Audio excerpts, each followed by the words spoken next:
Oh, Portland, the city of roses. Have you ever thought about what it's like to live here in Portland prior to actually doing that? Well, today I've got you covered in this video. We're going to be talking about 15 things you must know prior to moving here to Portland. I'm a local myself. I've lived here my whole life, and even some of these things on the list, I didn't even recognize that they were some things that you must know. But without further ado, let's get right into it. Okay, for number one, we're going to be talking about the food, beer, and wine. For food, no matter where you're at in Portland, you go north, east, southwest, you're always going to find really good food carts and restaurants. More so, what I do want to chat about is our breweries and wineries. In Portland, we have more breweries per capita than any other city in the United States. I know it's pretty wild, right? We're even rivaling some cities over in Germany as well. Keep in mind, it's per capita, and that's for beer and breweries. For wine, we are really well known for our wine country. If you go past anywhere past, I want to say like Hillsborough, Beaverton area, either north or south, you're going to be finding some wine country. We're really well known for our Pinot Noir. Pinot Noir, I don't even know if I'm pronouncing that the right way. But yeah, those are known for growing like in Willamette Valley areas. So definitely got to go check those out if you're here. All right, now for number two on the list, we're going to chat a little bit about the weather. With the weather, it rains a lot, but it doesn't rain a lot at the same time. You might be scratching your head as to what that even means. Well, to give you an example, the national average as far as rainfall for inches per year is about 33 inches. For Portland, we're sitting at about anywhere between 30 to 35, so just right in that national average.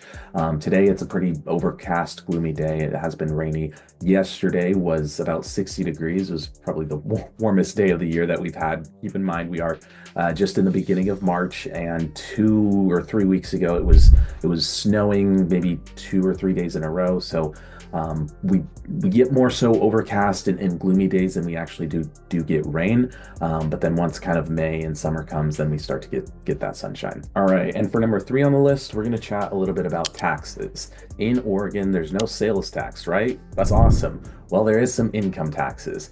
In Washington, it's the other way around. There are sales taxes, but there are not income taxes.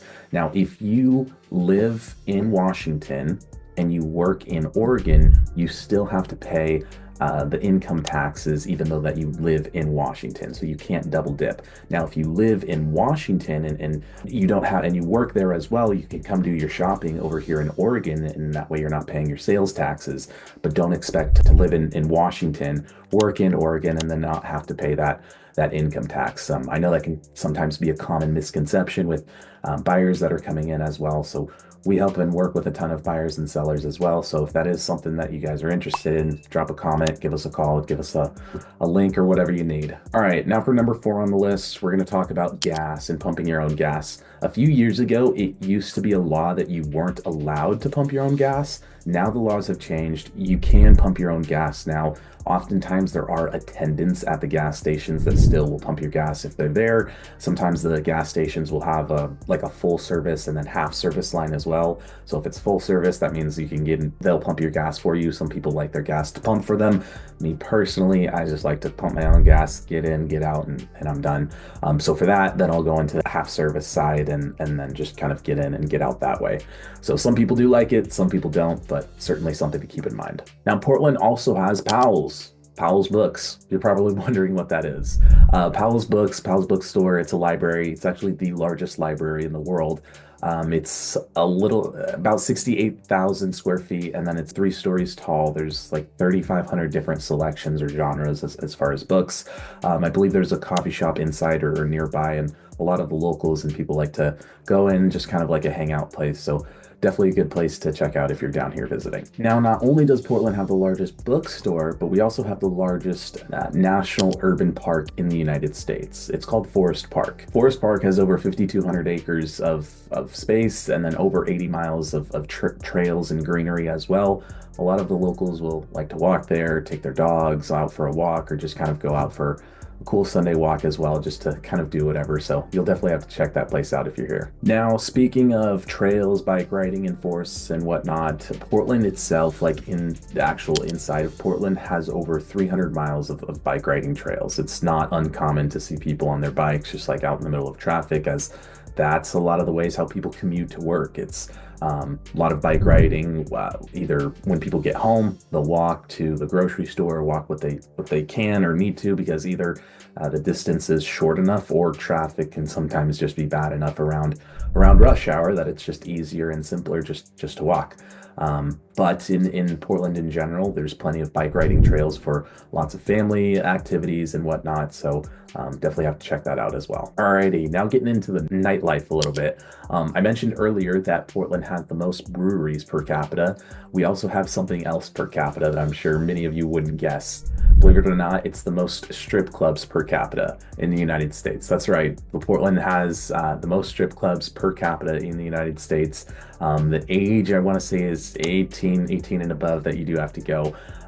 But certainly something to keep in mind. Most of them are like in downtown, Chinatown, Pearl District, as trust me, I don't know why I know, but yeah, something to keep in mind while you're there. So one of the things that I really appreciate as a local being here in Portland is the overall proximity, right? You're about an hour and a half away from the beach, an hour and a half away from the mountain, another hour and a half away from the desert. So all within like a less than 2 hour drive. You have all of the seasons. You have the desert, you've got Bend, you've got the mountain up at Mount Hood, you've got the ocean over on the beach, Seaside, Cannon Beach, Rockaway, wherever you want to go. So Portland is really unique that way, that you don't have to drive very far in order to get a season that you're looking for. So I really enjoy that. Another thing to keep in mind when you are down here in Portland, or just in Oregon in general, is that we are green thumbs. We love our trees. We love to recycle, reduce, reuse. Every person, every neighbor has their own individual like recycling bins that they use. And then like, I believe in some neighborhoods, they have composting bins as well, specifically for compost, and then different ones for recycling. If you were like in a public setting and you maybe had a plastic bottle or a soda can maybe, and you were done drinking it and then you had thrown it away just like in a regular trash can as opposed to a recycling bin, people aren't necessarily going to say anything to you right then and there, but somebody might look at you or raise an eyebrow like, hey, what is this guy doing? He's throwing away something that should be recycled. So some people can be sticklers about it, but like again, we love to recycle, love our plants, like to reduce, reuse. So certainly something to keep in mind if you're coming down here. Now, not only do Portlanders like to recycle and are very green friendly, we're also green friendly with the other way around. Yes, the 420, the ganja, the weed. It is weed legal down here, both recreationally and medically. In Portland, you can pretty much just throw a rock and you'll pretty much hit a dispensary. Some people like it, some people don't. Certainly something to think about if you're coming down here. Now, one of the ways that Portland does try to reduce on waste and plastic, as I mentioned, that we are very green friendly, we like to reduce, reuse, and recycle, is that at grocery stores, when you go grocery shopping or whatever, you do actually have to pay money for your shopping bags. So I think it's about 5 or 10 cents per plastic bag. But that's basically one of the ways or tactics that the counties or cities, state uses, whoever enforces it, to help cut down on bags. Because what the majority of people will do is that they actually have reusable bags that they'll just carry in their car. They'll keep them in their car, take them in the store with them, put their items in there, go check out, and then they'll go in their car again and then reuse their bags for their next grocery trip. So when you do that X amount of times, that can help bring down some waste. So that is something to think about if you are shopping down here. Now in Portland, we don't have very many professional teams. I mean, we do have the Portland Trail Blazers.